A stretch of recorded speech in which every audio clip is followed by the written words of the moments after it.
FaZe Rain recently went on Swagg's podcast, guys. A great sit-down conversation talking about a lot of things, including which we'll recap here on this channel eventually, the downfall of the old FaZe. He goes on a long, lengthy rant of the problems inside the old FaZe Clan, talks about FaZe Banks and what the current FaZe Clan is doing, and alongside that, some of the scams that were involved in the old FaZe, and a lot of crazy things. He also talks about the old Tfue situation. If you guys remember, years ago, some of the, I would argue, biggest drama ever across FaZe Clan during what many argue as their peak was when they were signing so many big creators out there, one of which went on to blow up, that being Tfue, when he eventually came out with a supposed lawsuit against FaZe Clan, which took a long, long road to settle or whatever that end came to. But the initial start of that was the 2080, where he alleged that his contract was a 2080 split, where everything he made, 20% was going to him and 80% could be going to FaZe. I mean, it was crazy at the time, which Rain had this to say. But they're all, the corporate people, they're so ratty, bro. And especially when they're dealing with me, they all turn against each other in the craziest ways.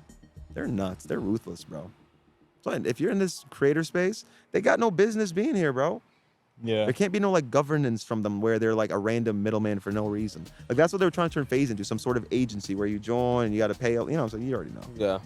Just not why I got into this industry.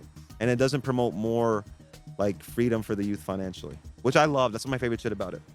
That's why even with the Tfue shit, it's like insane to think like we would want to take all of his money. That shit's fucked up.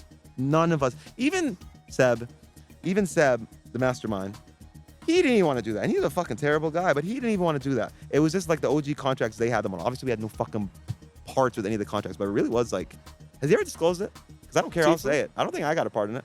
Yeah, has he ever disclosed it? Contracts? Yeah, he's disclosed it He before. said what it was, right? He said 2080? The 2080. Yeah, exactly. Okay. So yeah, the 2080 shit, that shit's wild. No, 20. Yeah, so what was it? It was... And he just made too much money, so they technically could have took that from him. So was it 80% of what? Just everything he made? Bro, I'm pretty sure it was everything he made. That's why they what? tweaked, and his lawyer and everybody, like, they got involved, and they said, nah, bro, like, they could take this from you legally if they want to. Jesus. So they just, like, they handle. But I just remember that dude Seb saying, like, bro, we'd never actually do that. But also he lies. He lies a lot.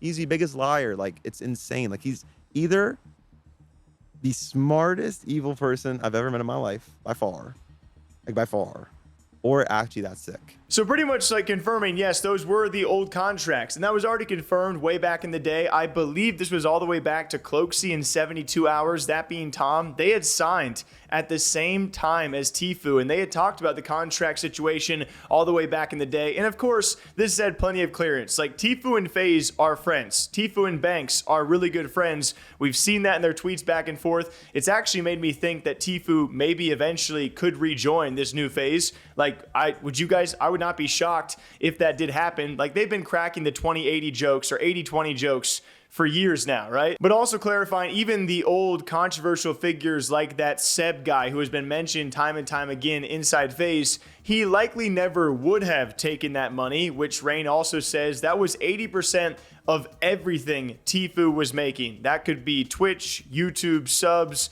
monetization, partnership deals. I would imagine when they say everything, they mean everything. Can you imagine joining a team like FaZe Clan? You blow up the way Tfue did. It's like comparable to a sketch nowadays, and there's many other comparisons, but people kind of forget how big Tfue was, and he still is. But back in peak Fortnite, Tfue's blow up was swift, it was fast, it was helped by people like FaZe and Banks, but all of a sudden you blow up and you realize the contract you signed could be forfeiting 80% of your income.